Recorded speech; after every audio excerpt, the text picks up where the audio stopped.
Hello guys, welcome back to new video. तो ये हमारा एंगुलर सीरीज का पार्ट सेकंड वीडियो है जिसमें आप सीखेंगे फाइल एंड फोल्डर स्ट्रक्चर के बारे में। तो गाइज, सबसे पहले किसी भी फ्रेमवर्क सीखने से पहले सबसे पहले जरूरी होता है कि आप उसकी फाइल स्ट्रक्चर और फोल्डर को समझें। साथ ही आपको डेटा फ्लो की भी जानकारी होनी चाहिए कि किस तरीके से आपका डेटा फ्लो काम करता है। तो सभी चीज़ें आज की इस वीडियो में आपको डिटेल्स में बताने वाला हूँ। तो वीडियो पे बने रहें। तो चलिए वीडियो को शुरू करते हैं। सबसे पहले गाइज हम चलते हैं VS कोड में। और यहाँ पर जैसा कि आप लोगों को पिछली वीडियो अगर आपने देखा होगा तो उस वीडियो में मैंने आप लोगों को बताया था कि आप किस तरीके से एंगुलर प्रोजेक्ट को क्रिएट करते हैं। जब आप फर्स्ट टाइम एंगुलर इंस्टॉल करते हैं तो हम अपने एंगुलर में किस तरीके से फर्स्ट प्रोजेक्ट क्रिएट कर सकते हैं। साथ ही मैंने उस वीडियो में बताया है कि आप एंगुलर को किस तरीके से आप अपने लैपटॉप PC में इंस्टॉल कर सकते हैं। तो अगर आपने पार्ट 1 वीडियो को नहीं देखा है तो आप उस वीडियो को ज़रूर देखें। वैसे मैं इस पे प्लेलिस्ट एक क्रिएट कर रखा हूँ, जो भी वीडियो मैं अपलोड करूँगा एंगुलर से रिलेटेड तो आपको उस प्लेलिस्ट में मिल जाएगा। तो ये हमारा एंगुलर प्रोजेक्ट है जो कि मैंने पिछले वीडियो में क्रिएट किया था। तो सबसे पहले हम आते हैं यहाँ पे packet.json फाइल में। तो गाइज यहाँ पर देख सकते हैं packet.json फाइल है और इसमें हमारे प्रोजेक्ट के सभी डिटेल्स होती है। जैसे कि आपका प्रोजेक्ट का नाम क्या है, आपका प्रोजेक्ट किस कमांड से स्टार्ट होगा, बिल्ड करने के लिए कौन सा कमांड होगा, टेस्ट करने के लिए कौन सा कमांड होगा, और कौन से एंगुलर की आप एनिमेशन, कंपाइलर, कोड, सभी चीज़ें जो भी आप यूज कर रहे होते हैं वर्जन, जैसे कि आप CLI यहाँ पे देख सकते हैं 17.0.8 में यूज कर रहा हूँ। तो जो भी चीज़ें ये कॉन्फ़िगरेशन होती है हमारे प्रोजेक्ट का, उससे रिलेटेड यहाँ पर आपको सभी चीज़ें मिल जाती है। उसके बाद हम गाइज बात करते हैं, यहाँ पे अब आता हूँ नोड मॉड्यूल पे। तो नोड मॉड्यूल गाइज आपके प्रोजेक्ट को रन करने के लिए बहुत सारे डिपेंडेंसी लाइब्रेरी की ज़रूरत होती है, जो कि उन सभी लाइब्रेरी को यहाँ पर बाय डिफ़ॉल्ट एंगुलर जब आप प्रोजेक्ट क्रिएट कर रहे होते हैं उसी टाइम इंस्टॉल करके यहाँ पे सभी प्रोजेक्ट को वो रख दिया जाता है। वो बाय डिफ़ॉल्ट खुद से जनरेट होती है। अगर आप इस फोल्डर को डिलीट भी कर देते हैं तो अगर आप npm इंस्टॉल करते हैं, कमांड चलाएंगे टर्मिनल से, तो आपका ऑटोमेटिक से आपके प्रोजेक्ट से रिलेटेड जो भी उसमें इंस्टॉल किया गया लाइब्रेरी है आपको यहाँ पे नोड मॉड्यूल में इंस्टॉल हो जाएगी। जैसे कि एंगुलर की डेव किट होती है, उसकी CSS के लिए उसकी लाइब्रेरी होती है। जैसे कि यहाँ पे देख सकते हैं बिल्ड के लिए कुछ लाइब्रेरी होती है डेव किट, और यहाँ पे देख सकते हैं कलर्स के लिए। तो बहुत सारी डिपेंडेंसी लाइब्रेरी होती है जो कि यहाँ पे नोड मॉड्यूल के अंदर आपको मिल जाती है। अब हम बात करते हैं SRC। प्रोजेक्ट का सबसे इम्पोर्टेंट पार्ट है गाइज SRC। जो भी आप डेवलपमेंट कर रहे होते हैं वो आपको हमेशा इसी में आकर के आपको अपने प्रोजेक्ट को क्रिएट करना है, मैनेज करना है। जो भी आप चीज़ें करेंगे सबसे ज़्यादा ज़रूरी चीज़ें हैं SRC फोल्डर। SRC फोल्डर के अंदर आपको मिल जाता है ऐप फोल्डर, जो कि ऐप एक तरीके का कंपोनेंट है।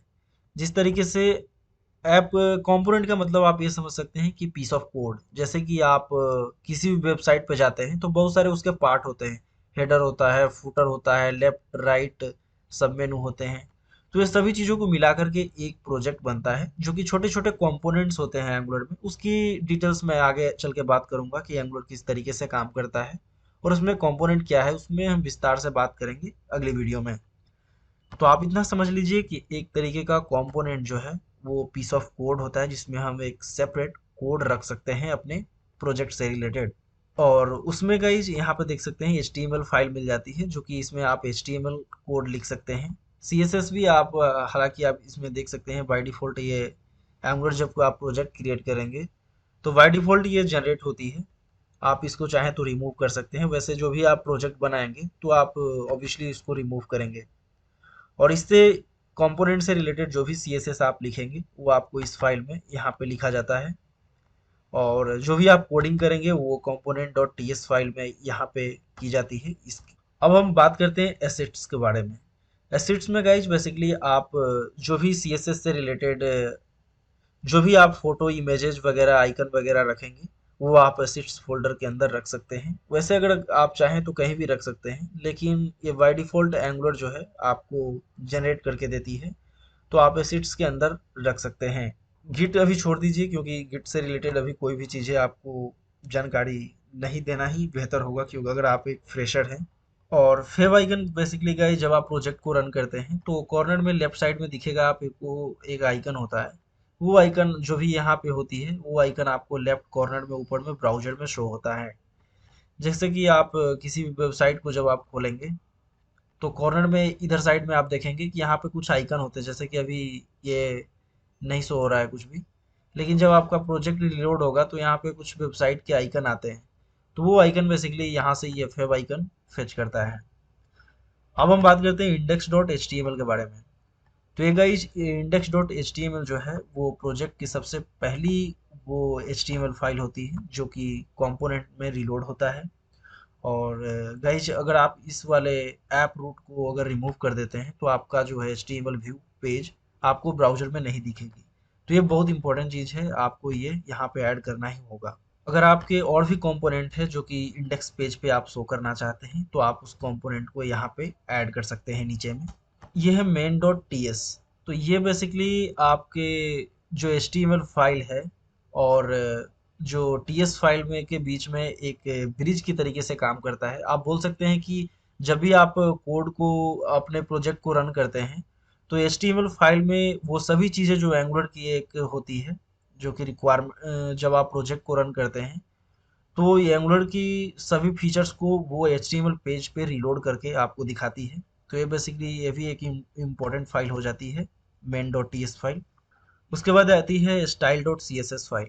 तो इसमें आप basically global C S S यहाँ पर लिख सकते हैं। जो भी आप यहाँ पे सी एस एस लिखेंगे वो सभी कंपोनेंट के लिए अप्लीकेबल होगा। तो अब हम बात करते हैं guys angular dot JSON file की।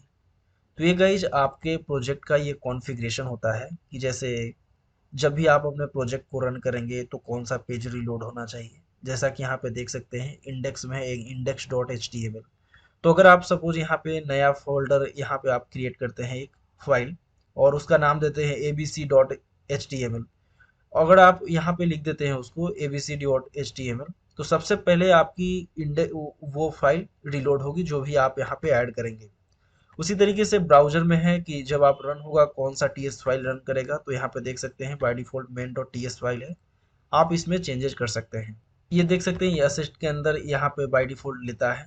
तो आप जो भी फ़ोटो इमेजेस वगैरह रखेंगे यहाँ पे उस फाइल में यहाँ पे चेंजेस कर, अगर आप नया फ़ोल्डर क्रिएट करके उसमें फ़ोटो और आइकन जो भी स्टोर करते हैं तो यहाँ भी आपको वो पाथ चेंजेस करना होगा। बाय डिफ़ॉल्ट जो भी एंगुलर क्रिएट करके देती है वो है एसिड्स करके। आप यहाँ पे अपने प्रोजेक्ट की इमेजेस आइकन्स फोटो वगैरह रख सकते हैं। और ये है फेब आइकन। तो यहाँ पर अगर आप आइकन का नेम चेंज करते हैं तो आपको यहाँ भी इस बात पे चेंज करना होगा। साथ ही यहाँ पे देख सकते हैं style dot C S S जो कि एक ग्लोबल सी एस एस। आप जो भी लिखेंगे वो सभी प्रोजेक्ट पे अप्लीकेबल होता है। तो वो यहाँ पे सभी चीज़ें मेंशन होती है। बेसिकली आपके प्रोजेक्ट का पूरा कॉन्फ़िगरेशन होता है कि आपके प्रोजेक्ट कब रन करेगा, कैसे रन करेगा, किस पाथ पे रन करेगा, कौन से सर्वर पे रन करेगा। तो सभी चीज़ें इसमें डिफाइन होता है। अब हम बात करते हैं पैकेज लॉक डॉट जेसन। तो गाइज ये दोनों आप बोल सकते हैं कि सिमिलर है, लेकिन आप इस तरीके से समझ सकते हैं कि जैसे आपने कोई भी चीज़ें अपने प्रोजेक्ट में इंस्टॉल करते हैं। जैसे कि मैं एग्जांपल के लिए एक बार आपको बता देता हूँ, जैसे कि एनिमेशन है। तो यहाँ पर देख सकते हैं एनिमेशन की एक छोटी सी यहाँ पे वर्जन बस यहाँ पे दिया हुआ है कि आप एनिमेशन की इस वर्जन को यूज कर रहे हैं।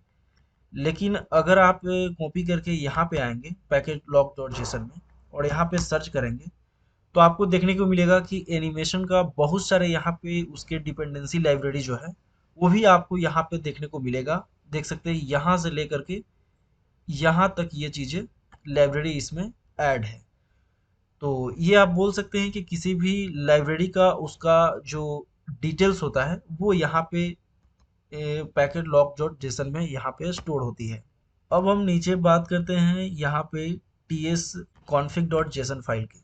तो T S dot config file guys यहाँ पर आप अपने जावास्क्रिप्ट में जो भी टी एस फाइल में कोड लिखते हैं तो वो स्ट्रिक्ट मोड में लिखते हैं। जैसे कि अगर स्ट्रिक्ट मोड यहाँ पे फॉल्स कर देते हैं तो आप लेट कॉन्स्ट वगैरह में आप कोई भी लेट जहाँ पे आप यूज कर रहे हैं ग्लोबल वेरिएबल्स और आपने अगर वहाँ पे कॉन्स्ट लगा दिया है तो भी ये एरर थ्रो नहीं करेगा। लेकिन अगर आप स्ट्रिक्ट मोड ट्रू कर देते हैं तब वहाँ का आप एक्सेस नहीं कर पाते हैं ग्लोबल वेरिएबल को एक ब्लॉक के बाहर।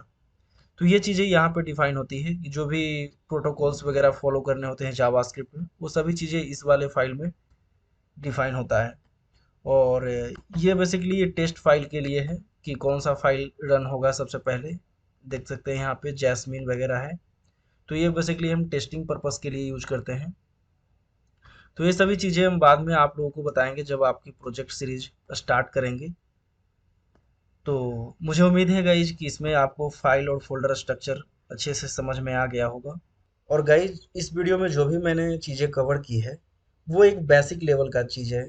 जैसे कि जो जब आप एक बिगिनर्स हो, अगर आप फर्स्ट टाइम एंगुलर सीख रहे हैं, तो जो भी चीज़ें मैंने इस वीडियो में बताया है वो चीज़ें आप लोगों को जाननी ज़रूरी होती है। वैसे भी बहुत सारे एडवांस टॉपिक भी यहाँ पे है, जैसे कि आप रीडमी डॉट एम डी और गिट इग्नोर एडिटर कॉन्फ़िग, ये सारी चीज़ें क्या है।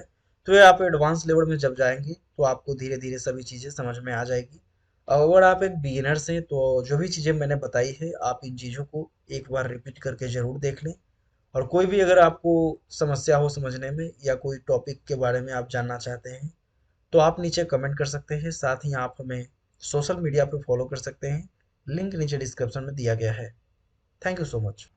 नेक्स्ट वीडियो में हम आप लोगों को आपको एक कंपोनेंट क्रिएट करके दिखाएंगे और किस तरीके से हम कंपोनेंट में नई चीज़ों को ऐड करके हम HTML इंडेक्स पेज पे डिस्प्ले करते हैं। ये सारी चीज़ें आपको नेक्स्ट वीडियो में देखने को मिलेगा। तो अगर आपको इस वीडियो से हेल्प मिला हो तो वीडियो को लाइक और चैनल को सब्सक्राइब जरूर कीजिए, ताकि इसी तरीके के लेटेस्ट वीडियो आपको एंगुलर सीरीज से मिलती रहे। Thank you so much.